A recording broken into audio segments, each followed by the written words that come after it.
साठविला हरी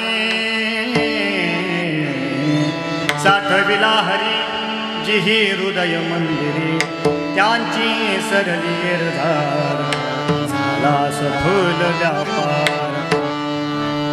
प्रस्तुत प्राप्त प्रसंगी तुम्हा सर्वांच्या अंतःकरणामध्ये विराजमान असणाऱ्या अखिल कोट ब्रह्मांड नायक षड्गुण ऐश्वर्य संपन्न भगवान पंढरीश पांडुरंग परमात्मा मुक्त कैवल्य तेजोनिधी भगवान श्री ज्ञानोबाराया आदी करून सकल संतांच्या चरणारविंदावर सेवा समर्पित करण्याकरिता आपलं गावचं ग्रामदैवत हनुमंतराय आणि छत्रपती शिवाजी महाराज यांच्या चरणारविंदावर सेवा समर्पित करण्याकरिता निवडलेला अभंग महान भगवत भक्त देहूचे सुप्रसिद्ध साधू कळकळीत वैराग्य प्रतिपादन करणारे महाराष्ट्राचे राजे छत्रपती शिवाजी महाराज यांचे आध्यात्मिक गुरु वैराग्य बलवंत चराचरी कीर्तिवंत अलौकिक धैर्यवंत कृतऋणी भगवंत असे असणारे जगद्गुरु संत तुकोबाराय यांचा 4 चरणाचा देवाचं महात्म्य सांगणारा असा अभंग आपल्या समोर प्रस्थापित केला. विठ्ठल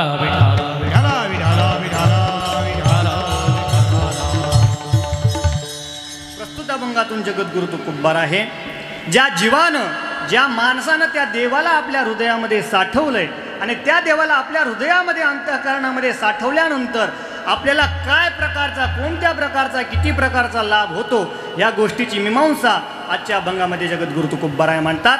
जगद्गुरु तुकोबाराय म्हणतात साठविला हरी जी हृदय मंदिरे. ज्या माणसानं ज्या व्यक्तीनं ज्या जीवानं त्या भगवान परमात्म्याला आपल्या अंतःकरणामध्ये साठवलंय महाराज त्याला 4 प्रकारचे लाभ त्या ठिकाणी प्राप्त होतात. तुकोबाराय म्हणतात साठविला हरी जिही हृदय मंदिरे. तुकोबाराय म्हणतात आपल्या अंतःकरणामध्ये जर त्या देवाला त्या हरीला जर आपण साठवलं तर आपल्याला काय लाभ होतो. तर पहिला लाभ त्या ठिकाणी जगद्गुरु तुकोबाराय आपल्याला सांगतात का आपल्या प्रत्येक जीवाच्या जीवनामध्ये एक येरझार चालू आहे महाराज. एक येरझार म्हणजे कोणती. मानूर ते नाशिक, नाशिक ते मानूर का नाही तर प्रत्येक जीवाच्या पाठीमागे एक येरझार लागलेली त्याचं नाव आहे मृत्यूची येरझार महाराज. म्हणजे जन्म आणि मृत्यू या 2 येरझार आपल्याला त्या ठिकाणी सामोरं जावं लागतं. पण एकदा का आपण त्या हरीला आपल्या अंतःकरणामध्ये साठवलं महाराज तर त्यांची सरली येरझार झाला सफल व्यापार. जगद्गुरु तुकोबार अजून पुढचा लाभ आपल्याला सांगतात.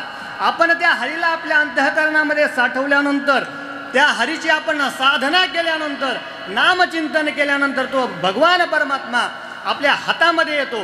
भावाच्या बळानं तो भगवान परमात्मा आपल्या हातामध्ये येतो आणि एकदा का तो भगवान परमात्मा आपल्या हातामध्ये आला तर त्या जीवाच्या पाठीमागे एक भय राहत नाही आणि दुसरी गोष्ट म्हणजे त्याच्या जीवनातली चिंताही राहत नाही. भय कोणतं तर प्रत्येक जीवाच्या पाठीमागे लागलेलं आहे ते भय कोणतं तर प्रत्येकाला मृत्यूचं भय महाराज. आणि चिंता कोणती तर पारमार्थिकाला मुक्तीची चिंता आहे महाराज. काही मी उद्धार पावेल. पारमार्थिकाला मुक्तीची चिंता आहे आणि संसारिकाला भुक्तीची चिंता आहे महाराज. आणि एकदा का हरी आपल्या हातामध्ये आला हरी आपल्या हातामध्ये आल्यानंतर भीती तर राहतच नाही महाराज.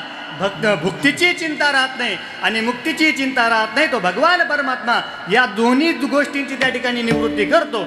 आणि 4थ्या चरणामध्ये जगद्गुरु तुकोबाराय आपल्याला सांगतात त्या भगवान परमात्म्याला आपण अंतःकरणामध्ये साठवल्यानंतर एकदा का तो भगवान परमात्मा आपल्या हातामध्ये आला तो भगवान परमात्मा आपल्या हातामध्ये आल्यानंतर महाराज तो भगवान परमात्मा त्या जीवाच्या अंतःकरणामध्ये कुठल्याही प्रकारची वासना राहू देत नाही. कुठल्याही प्रकारचे विकार त्याच्या अंतःकरणामध्ये राहू देत नाहीत. तुका म्हणे हरे काजी मुरुने दिवुरी त्यांची सरली येरझार झाला सफल व्यापार.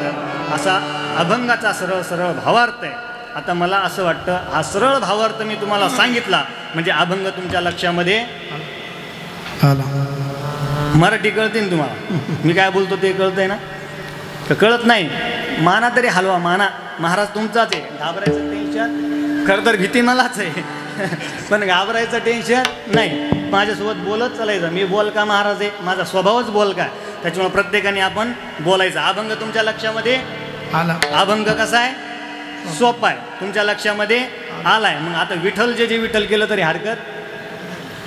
हां बघा अभंग साधा सोपा सरळ तुमच्यासमोर मी मांडलेला आहे.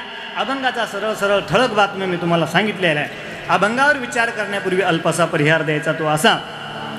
प्रभू श्रीरामचंद्रांच्या पदस्पर्शानं पुनीत पावन झालेला जिल्हा, भगवान त्र्यंबकराज महादेवाच्या ज्योतिर्लिंगानं दैदिप्यमान झालेला जिल्हा, परमार्थाचा आशिक जिल्हा नाशिक जिल्हा, श्री गुरु निवृत्तीनाथ महाराजांच्या संजीवन समाधीनं शोभायमान झालेला जिल्हा असा आपला नाशिक जिल्हा.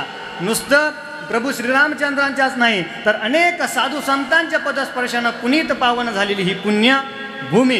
आणि अशी असणारी पुण्यभूमी, त्या पुण्यभूमीमध्ये अशा नाशिक जिल्ह्यामध्ये पुण्यसलील इंद्रायणी मातेच्या तीरावर, गोदावरी मातेच्या तीरावर वसलेलं हे आपलं छोटंसं मानूर गाव.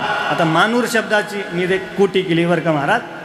आपलं मानूर गाव कसं आहे महाराज, इथला परमार्थ पाहून, इथला आनंद पाहून भगवान परमात्म्याचं अंतकरण, भगवान परमात्म्याचं ऊर भरून येतं आणि मान उंचावते असं आपलं असणारं मानूर आहे महाराज. विठ्ठल